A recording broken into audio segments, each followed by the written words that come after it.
नमस्कार दोस्तों, अक्सर कहा जाता है कि इंसान अपनी किस्मत से भाग सकता है पर अपने साए से नहीं। आज की कहानी उत्तर प्रदेश के मिर्ज़ापुर की है। अगर आपको भी ऐसे ही डार्क एंड मिस्टीरियस स्टोरीज सुनना और देखना पसंद है तो प्लीज़ वीडियो को लाइक करिएगा, शेयर करिएगा। चैनल पर पहली बार आए हैं, अभी तक सब्सक्राइब नहीं किया है तो सब्सक्राइब करके बेल आइकन ज़रूर दबाइएगा, जिससे हमारे खौफ का परिवार और ज़्यादा बड़ा हो सके। ये कहानी दिनेश शुक्ला की है। दिनेश एक ज़िद्दी और अपनी धुन का पक्का आदमी था। हाल ही में अपनी शादी टूटने और नौकरी के तनाव की वजह से उसने फैसला किया कि वो कुछ समय के लिए शहर से दूर ही रहेगा। मिर्ज़ापुर के बाहरी इलाके में उसे एक बहुत पुरानी कोठी मिली। कोठी का मालिक एक अजीब सा दुबला पतला आदमी था जिसका नाम था रघुनाथ।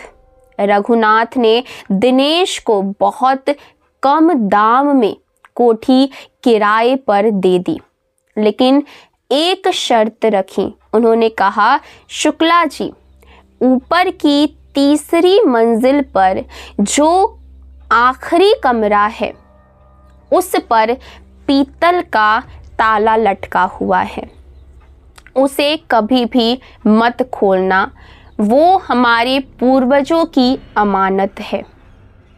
दिनेश ने हंसकर के कहा, रघुनाथ जी, मुझे बस शांति चाहिए। आपके पूर्वजों के कमरों से मुझे क्या लेना देना है। दिनेश उस कोठी में अकेला रहने लगा। कोठी इतनी बड़ी थी कि रात के समय दिनेश की सांसों की आवाज भी गूंजती थी।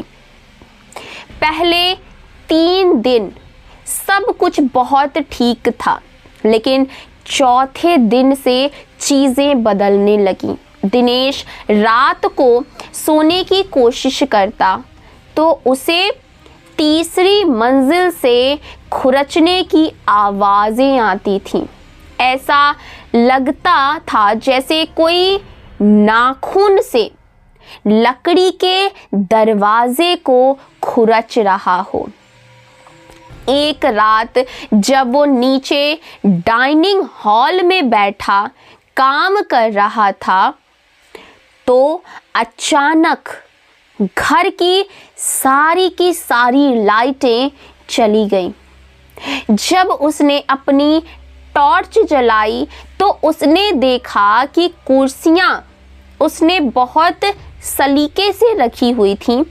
वो सारी की सारी कुर्सियां डाइनिंग टेबल के ऊपर उल्टी रखी हुई थीं। दिनेश का माथा ठनक गया ये सब देख करके। उसने सोचा, यहाँ मेरे अलावा कोई नहीं है, तो ये किसने किया। दिनेश को लगा कि शायद अकेलापन और तनाव उसे पागल बना रहा है। उसने अगले दिन बाजार जाकर के मोशन सेंसर वाले कैमरे खरीदे जो हल्के से भी सेंसर को कैप्चर कर लेते हैं, और उसने हॉल और तीसरी मंजिल की सीढ़ियों पर उन कैमरों को लगा दिया। अगली सुबह जब उसने फुटेज देखा तो उसके हाथ से कॉफी का मग नीचे गिर गया। रात के ठीक 2:15 बजे फुटेज में दिनेश खुद अपने कमरे से बाहर निकला। वो सीढ़ियां चढ़ करके तीसरी मंजिल के उस बंद कमरे के पास गया। कैमरे में जो दिनेश दिख रहा था वो मुस्कुरा रहा था। बट वो मुस्कान उसकी नहीं थी। वो चेहरा दिनेश का था, पर आंखें किसी जानवर की तरह चमक रही थीं। उसने कमरे के ताले को छुआ भी नहीं, बल्कि दरवाजे पर कान लगा करके करीब आधे घंटे तक वो फुसफुसाता रहा। कैमरे की आवाज जब दिनेश ने तेज की तो दिनेश को सुनाई दिया कि वो भोजपुरी के किसी पुराने लहजे में कह रहा था, बस थोड़ा सब्र, जब ये ताला तोड़ेगा तो मैं आजाद और तू मेरा हिस्सा। दिनेश सन्न रह गया। उसे याद ही नहीं था कि वो रात को कमरे से बाहर भी निकला था।